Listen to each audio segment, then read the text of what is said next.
Welcome again to Men's Basketball Weekly. I'm Jim Clark. We're talking with Cavalier head coach Jeff Young. And Jeff, our own Super Bowl Saturday, Malone came out of the gate, really played well right off the bat, really set the tone for the afternoon.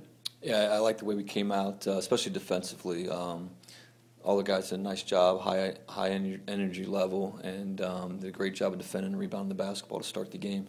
This has been the type of a game at their place lately where teams with large leads early haven't held them, and we held our Saturday. Yeah, I think this was probably our most consistent 40-minute game we've played recently, especially on the defensive end. And a lot of guys played a lot of minutes, so it was good to see that they were able to maintain that throughout the course of the game. And the starters carried the load. Bench did not score Saturday, but the guys, you got three big games out of Burrell, Copeland, and Kornowski, and it's been those guys all year. But boy, right now Jeff Copeland is really coming on.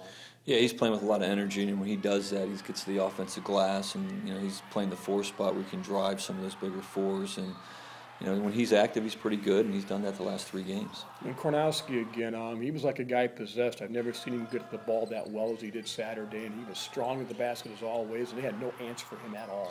He was a lot more active than he's been, and we knew that we probably weren't just going to be able to throw it into him and let him score. He's going to see those doubles and sometimes triple teams, and he did a great job of kicking it back out, and then once the shot went up, he went and got it.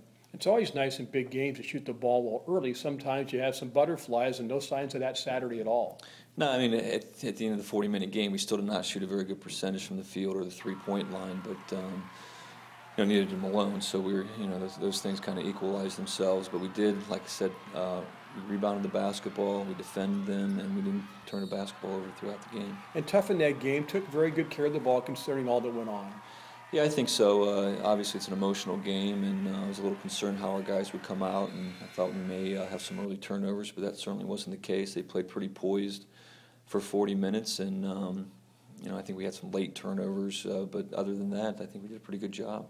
And free throws big as well. We got the line 19 times, hit 15, and sometimes in these types of games, that's tough. And we made our late free throws, wouldn't let them get back into it with some threes, and just try to keep it around 10 or 11 points, and we were able to do that in the last 3 or 4 minutes of the game.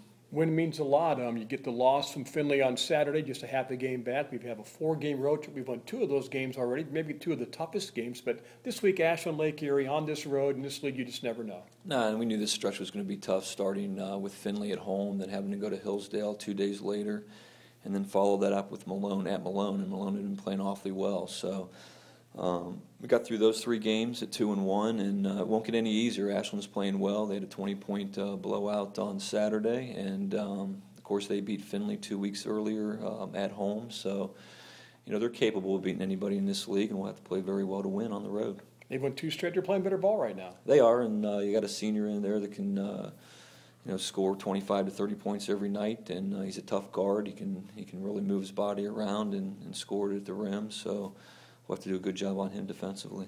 And back to our team, how do you get guys like Vanderhorst going again? Guys who are struggling a little bit right now. Well, you mentioned we didn't have any bench points. That's obviously a concern. And I thought Brian got some really good looks in the Malone game. Could have stretched that lead. And shots look good. They just didn't go down. That sometimes happens when you're a shooter. He's back in the gym, working to get better. And again, we're confident in Ryan that he can come off the bench and knock down some big shots and play with confidence and help us down the stretch. Many times one shot can do it and take care of the whole thing. I think so, and probably more than anything, it is a matter of confidence. And when you make one of those, you start feeling a little bit better about yourself and a little more confident with that next shot.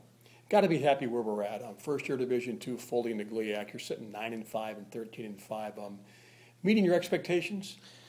Well, not knowing exactly what you're going into, I'm not sure what our expectations were, except to go one game at a time and do the best you can and hopefully come out with a win at the end of each game. So, overall, it's hard to evaluate right now where we're at because there's so many games left and a lot of tough ones. So, we'll focus on Ashland for this week and to see where that takes us. Thanks, Jeff, and good luck. Thanks, Jim. Cavs this Thursday at Ashland, 5:30 on WNPQ 95.9. Then on the road Saturday as well at Lake Erie. That's a 5 o'clock game. Both games on 95.9 The Light.